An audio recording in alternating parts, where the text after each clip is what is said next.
Hello everyone, welcome to our presentation on subsurface scattering, modeling and rendering light in translucent materials.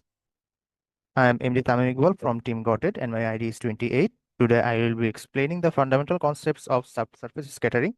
This is a part of our CSE409 computer graphics course at BUET. Let's dive into the understanding of how light behaves when it travels through translucent materials. To understand why subsurface scattering is important, let's look at these two renderings of the same object. On the left, we see a render without subsurface scattering. Notice how the graphs appear darker, less vibrant, and somewhat artificial. This is because light is only reflecting off the surface. There is no internal light interaction. Now look at the right image with subsurface scattering. See the difference. The graphs are softer, more vibrant, and much more realistic. This is because light is actually penetrating the surface, scattering inside the material, and creating the natural lifelike appearance. This difference is what makes subsurface scattering crucial for rendering realistic materials like skin, marble, wax, and many organic substances. Now, what is subsurface scattering?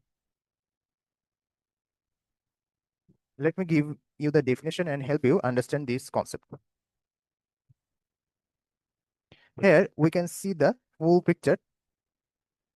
Subsurface scattering is defined as light enters a translucent materials. It scatters beneath the surface and exits at a different point with a different angle. Notice the diagram. Light from our source hits the material surface.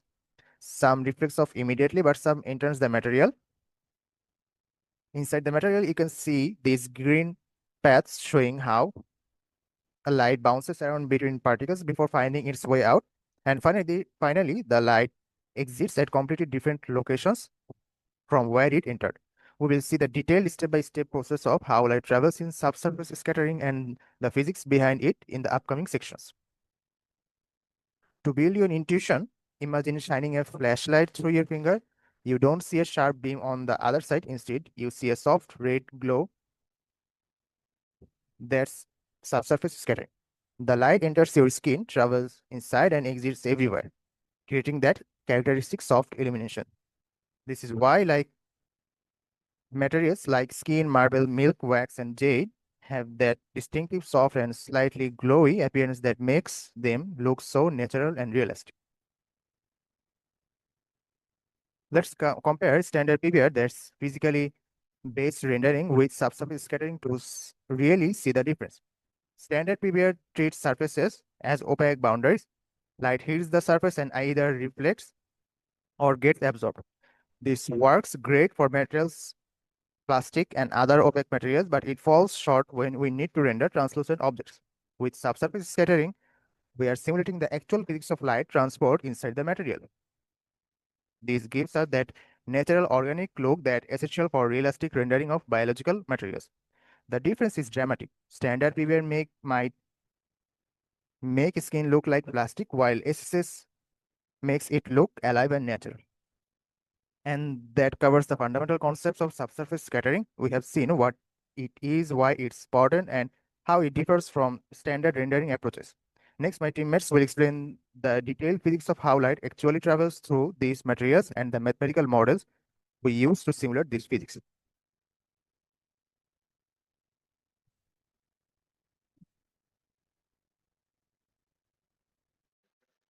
Assalamu alaikum. I'm ID50. I'm going to explain how light travels in subsurface scattering. Okay. Here is a light source. This is a translucent material. A ray coming from the light source strikes the surface. A portion of light is reflected, and another portion of light enters the surface due to partial refraction. Inside the material, light interacts with particles, where it interacts with some particle and scatters, where it interacts with another particle and scatters. And finally, the light emerges from the surface. And the light is, this ray is the reflected ray, and it is reflected with the same angle which it entered. But here is the refracted ray. This is emerging with a different angle, and also its energy is decreased.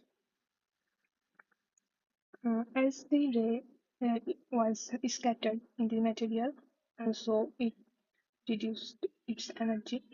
As the energy is reduced, the light which is emerging is softer and more diffused. Okay, here is a real life example of subsurface scattering on human skin. The hand is illuminated from behind, and the light comes. Some portion of the light enters the skin, it scatters, and then it emerges with a different angle and softer, more diffuse. This is why we can see a soft glow here. Okay, here is another example of subsurface scattering. This on leaf. Okay, the sunlight comes and passes through it. Sunlight, some of the light rays are reflected, and some of the rays uh, enters due to partial refraction, and that rays scatters and then emerges. So this is why we can see a soft glow at the edge of the leaves. Subsurface scattering on four types of objects. This is a high density object, this is low density, and this is glassy, and this variable density. Okay. The high density subsurface scattering, there is a soft glow around the edge. The light comes, but most of the lights are reflected. Some of the rays enters the object, but the light rays cannot go further as the object is really thick and as it has high density. So some of the rays enters here, and that's why we can see a glow only in this part, the edge. There is a low density object. As the density is low, most of the lights enters and they scatters, then refracted, emerges. Here the object is illuminated, not only the edge, but the whole object is illuminated. Now we can see soft glow. Okay, here is the glassy object. It's similar like low density object because the most of the light passes through it. Here is a variable density object. The density at this edge is low and the density here is high. So as the density is low, most of the light enters, scatters, and then emerges, so we can see glow here. But at the density, as the density is high uh, at this portion, so we cannot see the effect of subsurface scattering here because the light cannot go really far and it's just absorbed within the object.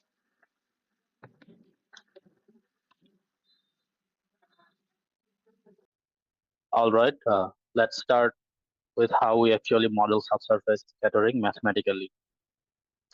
First is the dipole diffusion model from Johnson et al. Imagine you shine light on a surface instead of just bouncing off. Some of it goes inside, bounces around, and then comes back out. The dipole model simplifies this by pretending there are two light sources, ZR and ZV. One real source placed just under the surface and a mirror source placed above. This helps satisfy the boundary conditions of how light enters and leaves.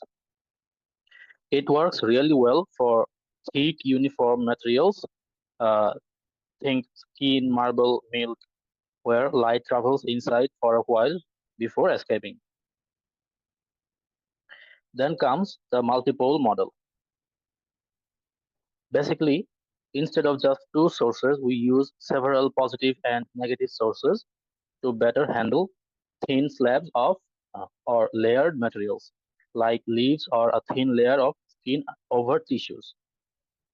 And finally, single scattering models. These assume the light exits after the first scattering event. They are perfect for thin, semi-transparent things like the glowing edge of a leaf or candle wax. You get nice directional color without fully simulating diffusion. Okay. Simulation techniques. Once we have models, we now need to actually simulate them. Path tracing, random walk SSS, is the most physically accurate. It simulates light scattering inside a medium step by step, changing direction according to a phase function like Henry-Greenstein. It's unbiased, meaning it gives the correct result in the limit. But it's noisy and slow unless you use tricks like multiple importance sampling or variance reduction. Photon mapping takes another approach. Shoot protons into the medium, store where they scatter, and later gather them near the exit points to reconstruct the outgoing light.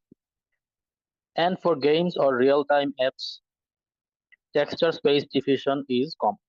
You pre-compute lighting in texture space and blur it to mimic diffusion. It's much faster but less physically accurate. Now, applications of SSS. First of all, in film and animation, think Pixar or Disney skin shaders. Without SSS, characters would look like wax figures. In games or video games, skin, foliage, marble statues, eyes all benefit from real-time SSS shaders.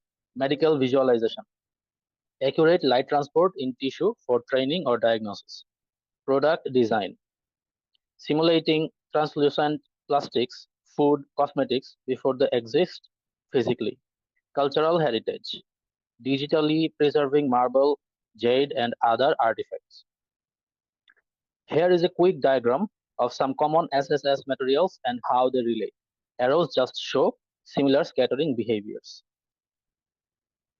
To wrap up, remember SSS gives materials that soft, glowy realism. Models like dipole and multiple try to balance speed and accuracy. Simulation techniques range from exact but slow, like path tracing, to fast approximations like texture space diffusion. And it's everywhere, from movies to medicine to video games. If you want to learn more, here are some of the sources I used. Two are industry blogs. One is a quick YouTube breakdown. And the last two are academic lecture notes from Stanford and RPI. Thanks for listening. And next time you see sunlight glowing through a leaf, you will know the physics behind it. Thank you.